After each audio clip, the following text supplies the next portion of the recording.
আসসালামু আলাইকুম রহমতুল্লাহি ওয়া বারাকাতুহু। আমি মুস্তাফিজুর রহমান চৌধুরী তানভীর, প্রাক্তন ছাত্র সংসদের president, York college, the city university of new York. আমার আজকের টপিকসটা হলো যে বাংলাদেশের অনেক লিডার বিদেশে আসেন, ইউরোপ আমেরিকাতে আসেন, তারপরেও তারা শিখে না। How it is possible? যেমন ধরেন তারেক জিয়া, হ্যাঁ, ইউরোপে আছেন, ইংল্যান্ডে আছেন অনেক বছর ধরে, কিন্তু ইউরোপ আমেরিকা থেকে ডেমোক্রেসির জন্য কি নিয়ে গেছেন উনি? আপনারা কেউ কি কোনো কিছু দেখছেন যে তারেক জিয়া তার পলিটিক্যাল ক্যারিয়ারে চেঞ্জ আনছেন ইউরোপ আমেরিকাকে দেখে?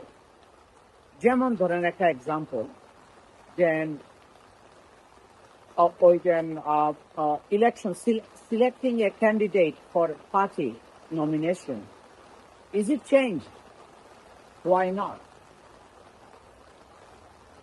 যে পার্টির একজন প্রার্থী হবে, ওর আগের যে সিলেকশন ছিল, যেমন নেতা যাকে বলবেন ওই নমিনেশন পাবে, এই ধরনের তো হওয়ার কথা না।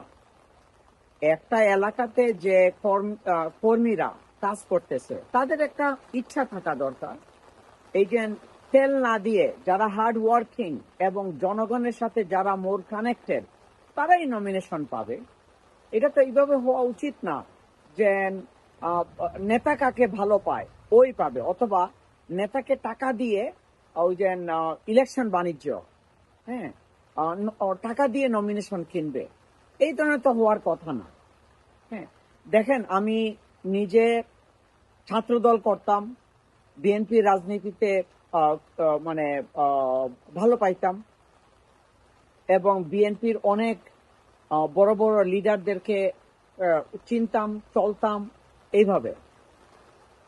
তো সবসময় মনে করতাম যে বিএনপি একটা প্রগ্রেসিভ টিম, প্রগ্রেসিভ দল, এবং তারা সত্যের সন্ধানী, এবং অন্যান্য পার্টির মতো করাপ্ট না, এবং still today I believe on this as well.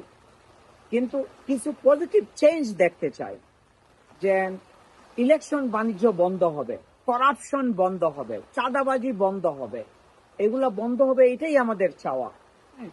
এবং নতুনদেরকে সুযোগ দেওয়া হবে। এবং এইটা কোন ধরনের পলিটিক্স? যে এমপির ছেলে এমপি হবে, মিনিস্টারের ছেলে মিনিস্টার হবে। ওয়াই? হোয়াট কন্ট্রিবিউশন এই পার্সনের আছে যে ও নমিনেশন নিচ্ছে? এবং জনগণ চাবে, পার্টির মানুষ চাবে, তারা ইলেকশন ভোট দিয়ে তাকে সিলেক্ট করবে। তাহলে তো করাপশন বন্ধ হয়ে যাবে অটোমেটিক্যালি। আর যদি টাকা দিয়ে নমিনেশন নিতে হয়, তাহলে কি হবে? যে টাকা 1 কোটি 2 কোটি 5 কোটি যত টাকা দিছে তার চেয়ে বেশি টাকা ও রিটার্ন নেবে। তখন তো এই করাপশন বন্ধ হবে না। ইজি হিসাব। অ্যাটলিস্ট আমরা এটা তো করতে পারি। তো আমি তারেক জিয়াকে রিকোয়েস্ট করব যে আপনি এটা কি করেন, আপনার দলের মধ্যে এই প্র্যাকটিসটা নিয়ে আসেন, যে যে কেউ নমিনেশন পাবে না, যে মন্ত্রীর ছেলে মন্ত্রী হবে, এমপির ছেলে এমপি হবে, এবং টাকা দিয়ে নমিনেশন কিনা যাবে। এই ধরনের তো হওয়া উচিত না।